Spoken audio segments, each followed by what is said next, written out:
नमस्कार, SM star Marathi news मध्ये आपले स्वागत आहे। मी स्नेहल। चला तर मग पाहूयात आजच्या काही विशेष घडामोडी।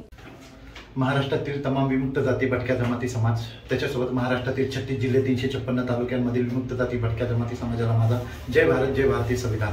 साथी, तुम्हाला माहितच आहे की उद्या ओबीसींचा आंदोलन जे आहे सांगलीमध्ये करत आहे। मी ओबीसींच्या आंदोलनकर्त्यांना एक विनंती करतोय, एक रिक्वेस्ट करतोय की उद्या जर आंदोलनामध्ये तुम्ही भटक्या मुक्तांची प्रतिकृती वापरली तर उद्या आम्ही तुम्हाला सुपारी तुमच्या घरी येऊन सुपारी मोर्चा काढेल, हे मी तुम्हाला ठणकावून सांगतोय। कारण की खूप झाला आता भटक्या मुक्तांना वेड्यात काढणं। कारण भटक्या मुक्त समाजाचा जन्म तुम्हाला मी 1000 वेळा सांगितलंय, पालावर, झोपडीवर, तांड्यावर, कोलटीवर झालाय। आमचे जन्माचे पुरावे नाही तर जन्म दाखला नाही, जन्म दाखला नाही तर जातीचा दाखला नाही, आणि जातीचा दाखला नाही तर आरक्षण योजना, नोकऱ्या आमच्या लोकांकडे नाहीये। म्हणून आम्ही लँडलेस आहे, होमलेस आहे, राहायला नाही, मरायला समशनमुख नाही, जगायचं तर कसं जगायचं। आणि अशामध्ये तुम्ही ओबीसी मोर्चाचे लोक आम्हा लोकांना त्रास देत असाल तर हे कदापि सहन केले जाणार नाही। त्यामुळे मी आत्ताच तुम्हाला वॉर्निंग देतोय, जर तुम्ही आमच्या भटक्या मुक्त समाजाची प्रतिकृती वापरली तर उद्या मी तुमच्या घरी सुपारी मोर्चा काढेल। तुम्ही लोकांनी ज्यांची सुपारी घेऊन या आंदोलनात काढण्याचं काम करताय ना, तर उद्या आम्ही सुपारी घेऊनच तुमच्या घरी येईल आणि तुमच्या घरी सुपारी गिफ्ट आंदोलन करेल।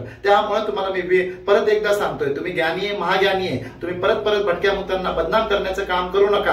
भटक्या मुक्त समाज गरीब, शोषित, वंचित आहे, पालावर राहणारा तो समाज आहे। त्यामुळे वेड्यात काढण्याचं काम करू नका। आता भटक्या मुक्त समाज जागृत झालेला आहे। मी परत एकदा तुम्हाला सांगतो, तुम्हाला जर लढायचं असेल तर भटक्या मुक्त समाजाला स्वतंत्र कॅटेगरी भेटली पाहिजे, यासाठी लढा, तर आम्ही तुम्हाला पाठिंबा देऊ। पण भटक्या मुक्त समाजाला स्वतंत्र कॅटेगरीचा एकही मुद्दा तुम्ही काढत नाहीये, तर मग आम्ही कसं काय तुमच्यासोबत जुळणार। भटक्या मुक्तांची चळवळ ही फक्त आणि फक्त स्वतंत्र कॅटेगरीसाठी आम्ही उभा केलेली आहे। त्याचा जर तुम्ही गैरफायदा घेत असाल तर आम्ही तुमच्या घरी येऊन सुपारी गिफ्ट आंदोलन करू, हे मी उद्याच्या आंदोलनकर्त्यांना मी ठणकावून सांगत आहे। तर भटक्या मुक्त समाज जो सांगली जिल्ह्यामधला आहे आणि महाराष्ट्रातील भटक्या मुक्त समाजाने याची दखल घ्यावी आणि उद्याच्या या आंदोलनाला, मोर्चाला कुणीच येणार नाही असं ठरवलेलं आहे, कुणीच उपस्थित राहू नये। धन्यवाद।